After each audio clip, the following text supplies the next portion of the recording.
Khu vườn Lễ Thật xin chào các bạn. Một buổi chiều đầy gió. Mình đứng đây để chia sẻ với các bạn một chủ đề rất là nhạy cảm trong nông nghiệp. Và có nhiều người làm nông nghiệp và không biết. Và bởi cớ đó họ không hiểu được cái nguyên nhân về cái việc vì sao mà cây của họ bị đục thân. Và sau nó đục thân nó làm lủng cây họ hay là chết cây họ. Nhưng mà thực ra thì cái cây con sâu nó không thể nào đục được. Và mình sẽ cho các bạn nhìn thấy được chia sẻ với bạn một cái cây và chỉ nói cho các bạn nghe rõ về cái nguyên nhân như thế nào mà cây người khác họ bị đục ha. Các bạn xem với mình. Đây là một cái cây ha các bạn ha. Các bạn nhìn thấy sâu nó đục không? Nó đục nè. Đây là cái dấu sâu nó đục vô như bạn, những con sâu đục thân đó. Các bạn làm nông thì nhìn là biết rồi ha. Đó, nó đục khủng khiếp không? Đó, nó đục. Đó, nó đục từ dưới gốc đục lên các bạn nhìn nè, nó đục ha, và nó tự lành hết. Đó, nó đục cái cây này nó bị đục khủng khiếp luôn các bạn, nhưng mà là đục thường. Mình sẽ cho các bạn nhìn thấy hết tất cả cái hình ảnh đục trên thân nó. Đó, nó bị đục lỗ chỗ ha, lỗ đó, lỗ nè. Những cái này là dấu đục hết nè, gặm vô mà không được bỏ đi hết đó các bạn. Đây này, gặm vô mà không được bỏ đi hết nè. Đó là những dấu này, dấu sâu gặm hết đó các bạn. Đó, dấu sâu gặm hết đó. Đó, ở đây nữa, đây dấu sâu gặm luôn nè, dấu sâu gặm nè. Đó, dấu sâu gặm nè, sâu gặm nè, sâu gặm nè. Đó, tất cả cái hàng này là sâu gặm luôn nha các bạn. Đây cũng sâu gặm luôn các bạn nè, nguyên một con sâu bò nó gặm nè. Đó, nó đục lũng nè, lũng nè, lũng. Lũng nè các bạn thấy không? Đó, tất cả là sâu đục luôn nha các bạn. Đó, tất cả đây cái này là sâu đục hết nè. Đó, sâu đục hết nè, nguyên một hàng này nè. Đó, sâu đục hết đó. Này, sâu đục luôn các bạn nè. Này, sâu đục luôn nè. Đang lành này các bạn ha. Mình lấy cái tay mình hất cho các bạn coi. Đó, bột ra nè. Đó, đang lành nè ha. Sâu đục này dấu mới nè. Ha. Lấy nó nữa nè, nó đục lên nè. Đó, đục lên nè, đục lên nè. Rồi mình sẽ lui ra mình quay cả cái cây từ xa cho các bạn thấy ha. Nó đục nè. Đó, nó đục nè. Nhưng mà cây không bị sao hết và lành lại hết. Đó, đục lên đây đó luôn các bạn ha. Và cái cây mình mới cắt tỉa nha các bạn. Đó, mình cắt nè. Mình chưa lại cành thôi. Để cho ở dưới này nó mát các bạn. Để cho cái cây cà phê dưới này sống các bạn. Cái cà phê mình trồng mà mình bận quá mình quên các cái dây mà người ta ghép đó. Người ta trồng lên xong người ta cắt, người ta ghép cái cành vô đó. Thì cái dây ni lông nó siết cái cây và mình không có thời gian. Mình cũng quên mất. Nên là nó bị ép quá nên nó vàng lá. Và bây giờ mình cắt ra rồi thì nó sẽ phục hồi lại là các bạn. Nhưng mà nó uổng cái thời gian tăng trưởng trong 1 tháng mưa thôi, 1 tháng 2 tháng mưa. Cây này cũng vậy, mình mới đều gỡ ra hết các bạn. Đúng ra thì người ta họ làm cái mối ghép này á, cà phê này nè, thì cái mối ghép này nó sẽ tự hủy. Nhưng mà vì cái keo tự hủy đó nó mất tiền quá nên người ta bỏ cái dây ni lông người ta cột các bạn. Và mình quên mất, mình cứ nghĩ là keo tự hủy nên nó bó, nên là cái cây nó bị bó chặt quá nên là nó hơi yếu một chút. Nhưng mà giờ mở ra rồi thì nó xanh lại thôi các bạn, rồi nó sẽ sống tốt. Nhưng mà trở lại với cái cây này thì mình muốn chia sẻ với các bạn, có nhiều người họ sâu đục thân rồi họ quét cây, rồi họ quét vôi hay là họ phun xịt và rất là sợ sâu đục thân các bạn. Nhưng mà khi cái cây bạn nó khỏe thì con sâu đục vào nó không có ảnh hưởng gì cả. Tại vì sao vậy? Tại sao cái cây nó khỏe thì con sâu đục vào nó không bị gì. Ngộ vậy. Thì nó cái nguyên nhân của nó là như thế này. Chúng ta nghe nói rằng cây thì nó làm gì? Nó hút carbonic và nó thải ra oxy cho chúng ta. Nó lọc không khí và nó trả lại oxy và nó giữ lại carbonic, là chất carbon đó, là cái chất mà trong cái xe máy nổ ra nè và bị đốt, mùi than đốt ra khói nó bay trong bầu trời. Rồi công nghiệp nè, rồi mình nấu bếp nè, mình nấu nè, rồi cả luôn những cái khí thải của động vật chăn nuôi, nó không có khí carbon trong đó, là những cái khí độc. Và đấng tạo hóa tạo nên cái cây này là để nó hút khí carbon. Khi cái khí carbon bay và qua cái cây nó thì bay trong không khí thì qua cái môi trường cây chỗ nào thì cũng có cây cả, và khi trong cái không khí đó nó có carbon á, thì cái cây này nó sẽ hút vào, nó sẽ giữ lại, nó tạo ra những cái chất mà có thể liên kết và giữ lại cái carbon ở trong thân của nó, trong cành của nó, trong lá của nó và trong thân của nó. Và một cái cây càng lâu năm á, thì nó sẽ càng giữ carbon thật nhiều, carbon vào trong thân này, và cái carbon đó nó sẽ bảo vệ cái thân. Nên khi mà cái con sâu mà ăn vào á, thì cái chất carbon đó làm cho nó không thể tiêu hóa nổi, nó không thể ăn nổi vì là chất độc, và cái carbon nó tấn công lại cái con sâu, và con sâu nó chịu không nổi và nó phải rời đi, nó phải bỏ ra. Nó cứ cạp vào, và nó càng cạp vào thì nó càng phải làm gì đây? Đây một chỗ nữa sâu đang tấn công vào cái này, còn cái vết đòn ướt nè. Đó, rồi nó cũng sẽ chịu không nổi, nó bỏ đi. Và nó không chịu nổi cái carbon đó là cái chất gây hại đó.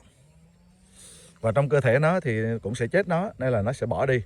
Nó cạp nhưng mà chỉ là carbon thôi, nó thử chỗ khác. Vì những cái cây chết á thì carbon nó bị giải phóng ra, và trong cái thân của nó không còn carbon nhiều nữa.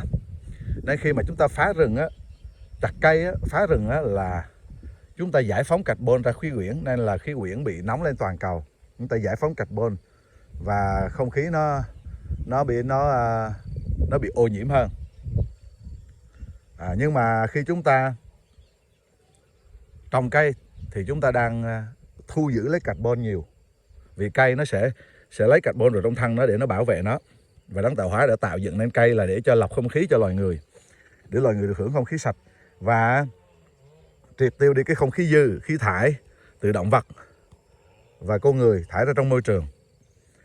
Và ngày hôm nay thì người ta làm công nghiệp nữa, họ thải ra quá mức với số lượng quá lớn, và họ thải ra càng nhiều mà cây họ càng chặt đi, thì khí carbon bị khai phóng nhiều, và thế là cái tình trạng ấm lên toàn cầu nó diễn ra một cách nhanh chóng. Và khi cái cây bạn yếu á, thì cái cây đó khi bạn dùng phân hóa học á, thì cái cây nó bị yếu. Và nó bị yếu thì làm gì? Nó không có giữ carbon trong cơ thể nó nhiều. Nó yếu rồi thì nó đang bị bệnh mà. Và khi nó yếu như vậy thì con sâu nó được báo đến phân hủy cái cây đó. Và cái cây đó cũng không có nhiều carbon để bảo vệ cái thân nó, vì cả cây nó đều yếu cả các bạn.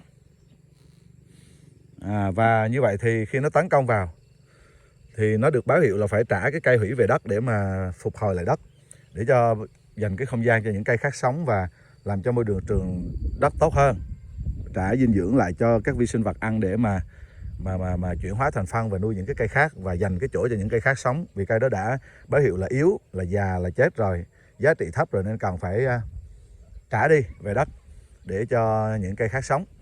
Như vậy thì sau lúc đó nó tấn công và cái cây đó không còn đủ mạnh, cái carbon mà nó được tích trữ trong cái cây đó nó không có và nó không có mạnh để có thể tấn công, khiến cho con sâu phải rời đi.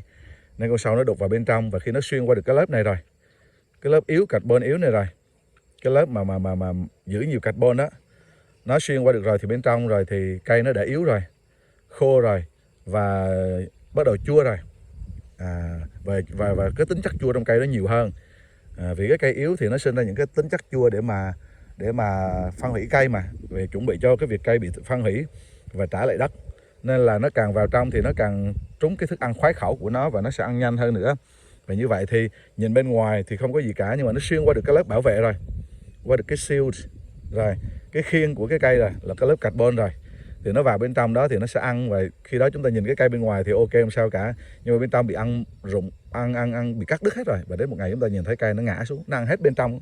Đó là lý do nó không ăn bên ngoài, vì bên ngoài dù sao vẫn còn một ít carbon, và cái vỏ bên ngoài nó cứng hơn, còn ruột bên trong nó không có, nó ở trong nó mềm hơn và nó mát hơn ở bên trong đó nữa, cho chính con sâu nó ở trong đó nó cũng không có bị gây hại bởi ánh nắng mặt trời nữa. Nên nó ở trong đó và nó cứ ăn, nó ăn dọc cái thân cây cho đến một ngày ở trong rỗng hết rồi thì gió thổi là nó gãy thôi các bạn. Như vậy thì cái việc mà một người họ canh tác phân hóa học đó và phun xịt thuốc đó là họ đang ép cái cây nóng lên, nó phải dùng chất kích thích để mà nó tăng trưởng, nó rút chính cái dinh dưỡng trong cây đó để mà nuôi trái. Và cái cây nó bị yếu, nó bị tận, gọi là bị vắt kiệt cái dinh dưỡng trong cây để nuôi trái. Nhưng mà chúng ta biết rằng dinh dưỡng còn để không phải nuôi trái không, mà phải để nuôi cây nữa, để cây phát triển. Và cây càng phát triển càng lớn thì cái việc quang hợp của nó càng tốt, và như vậy thì nó càng lại làm gì? Thải ra oxy tốt cho loài người nhiều hơn. Cây càng lớn thì thải oxy nhiều hơn và hút carbon á, chuyển thành carbon ở trong cái thân của nó để nó bảo vệ nó thì càng lớn hơn, càng dài hơn. Nên cây càng lớn thì nó càng lọc sạch môi trường nhiều hơn, và nó càng làm gì? Khó bị tấn công hơn. Nên ngày xưa những con sâu nó chỉ tấn công những cây non thôi, vì nó chưa được bảo vệ một cách mạnh mẽ. Cái lớp vỏ của nó chưa được bảo vệ bởi cái lớp carbon mà nó đã giữ trong thân của nó, trong cành của nó để bảo vệ nó. Nhưng ngày hôm nay những cái cây lớn lại bị đục là tại vì nó yếu các bạn. Nó yếu và cái cây nó đã bị bòn rút hết cái năng lực để mang trái hay là tồn tại rồi. Người ta cắt tỉa nó quá nhiều, thân nó to nhưng mà rễ nó cắt hết rồi, nó không còn để mà lấy được dinh dưỡng và nước để nuôi cây nữa. Rồi tầng tán trên người ta cũng cắt bớt hết đi nữa để cho nó đỡ ngã đổ hay đỡ che bóng, lấy mặt tiền người ta kinh doanh vân vân. Hay là ngày hôm nay thì chúng ta cắt tỉa để chúng ta dễ hái, thu hoạch thấp, rồi quăng phân vô ép cho nó để cho nó ra trái, chứ không có nuôi lá. Và tất cả những điều đó thì chúng ta đang thúc ép nó dùng chất kích thích để sinh ra trái. Và cái thứ hai là chúng ta rút luôn cả năng lượng từ trong cái cây này để nuôi trái. Nên là cái cây nó rất là yếu, và đó là lý do mà cái bệnh bị đục thân nó rất là nhiều các bạn. Và ngày hôm nay nó rất là phổ biến, đục thân, gãy và cây bị chết. Như vậy đó là cái nguyên nhân là nó từ đó các bạn, nó mất cái sự bảo vệ vì nó yếu. Còn một cái cây mà nó khỏe thì sau nó đục thoải mái, vô tư, và nó vẫn không thể nào làm gì được. Các bạn nhìn thấy không, cái cây này nó bị đục khủng khiếp không, nhưng mà nó không sao cả. Còn cái mấy cái cành trên đó là mình mới cắt đó các bạn, để cho nó có nắng xuống cho cái khu vực này trong mùa mưa nó phát triển tốt, và để lại những cái cành mà chĩa ra khắp cây đó là để cho nó tới mùa nắng thì nó ra lại cái tán lại và nó che mát lại cho cái khu vực này các bạn. Như vậy thì chiều hôm nay mình chia sẻ với các bạn về cái vấn đề này để rồi các bạn hiểu được vì sao, để các bạn không có lo lắng. Rồi nếu mà mình không có phun xịt thuốc quét sơn hay bảo vệ gì thì cây mình bị sâu đục thân sao? Hay là khi đến mùa chúng ta nghe người ta than thở về việc là cây bị sâu đục ngã đổ, đó là lý do vì họ dùng phân hóa chất các bạn, và cắt tỉa nhiều, rồi dùng phân hóa chất, rồi phun xịt hóa chất lên cây nữa. Tất cả những thứ đó theo thời gian thì nó làm cho cái cây nó bị yếu lần. Nó giống như một người dùng chất kích thích nhiều quá các bạn, thì họ theo thời gian cơ thể họ bị bệnh, bị yếu lần và họ chết sớm các bạn. Họ đâu chết liền lúc đó đâu, nên họ đâu có thấy được cái tác hại của nó. Nên ngày hôm nay người ta chết trẻ nhiều là như vậy. Người ta ăn chơi nhiều, và nó sức khỏe nó sẽ giảm theo thời gian chứ không phải là nó ngay lập tức. Có những lúc quá liều mạnh quá thì nó đột quỵ luôn.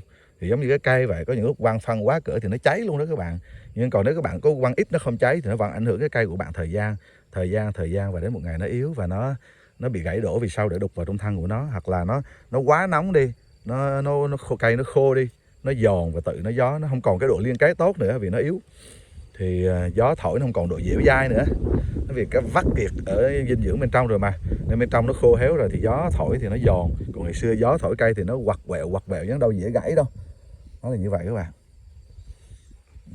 Và nếu như đây là lần đầu tiên bạn ghé qua khu vườn Lẽ Thật thì, và nếu bạn yêu thích về những thông tin này mình chia sẻ trong buổi chiều hôm nay, hãy cho mình một like và một đăng ký kênh, một subscribe, và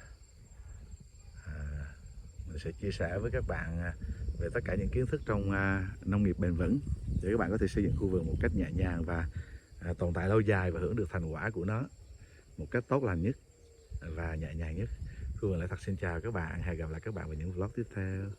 Bye bye.